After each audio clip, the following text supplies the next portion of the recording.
Welcome. So today we're doing something a little different. Instead of focusing on just one single story, we're going to take a snapshot of one specific day, March 4th, 2026. And what happened on this day really reveals a system that's being pulled and pushed from a whole bunch of different directions all at once. Okay, so let's just lay it out. On this one day, you have three huge, distinct challenges all happening at the same time. You've got a war overseas, a major fight over transparency right here at home, and a chaotic battle over the very act of voting. All right, first up, let's head overseas to a conflict that was costing an absolute fortune, day in and day out. And the price tag? It's just staggering. We're talking $1 billion every single day.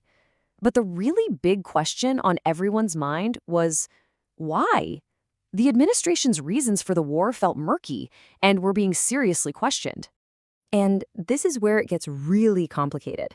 You have the administration saying one thing to the public, but then you have the country's own intelligence agencies saying, no, that's not what our data shows.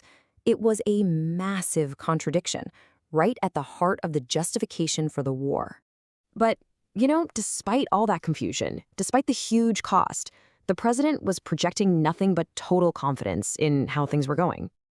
That confidence, though, it wasn't really connecting with the American people. I mean, you see the numbers right here. You have an official rating of 15 out of 10, but only about a third of the public was actually on board. That is a huge disconnect. So you can imagine this started raising some really serious questions, right? Questions about military readiness, about planning for every scenario. And yet, when it came to a vote, Congress decided not to intervene. The argument was that they needed to support the troops, which effectively meant supporting the conflict itself. Okay, so while all that is happening on the international stage, back home in Washington, D.C., a whole other storm was brewing. And this one was all about secrets, justice, and accountability. So get a load of this number. In a legally required release of documents, the ones related to the Jeffrey Epstein case, nearly 48,000 files were just gone, unaccounted for. And look, this wasn't some kind of optional thing. The Department of Justice was legally required to release these files, with really specific rules about what they could and couldn't black out. Since so many powerful people were connected to this case, everyone was watching this as a real test. Was the government going to be transparent or not?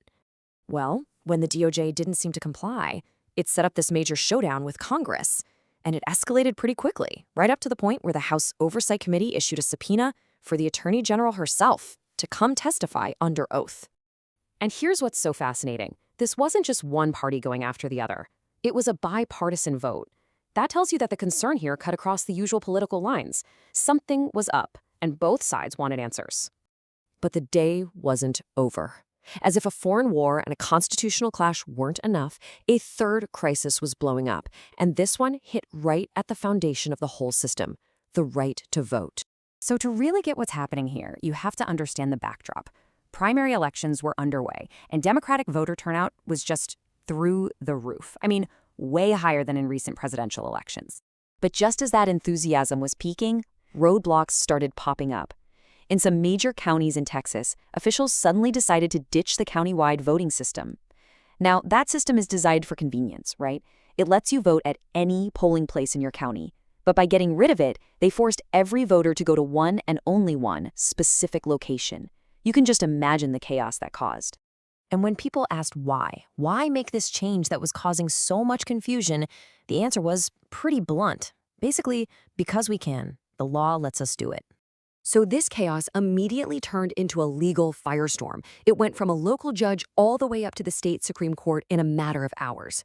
And for the voters who were stuck in those long lines, their ballots were suddenly in limbo. Think about that. You wait in line for hours to vote, and you don't even know if your vote is going to count.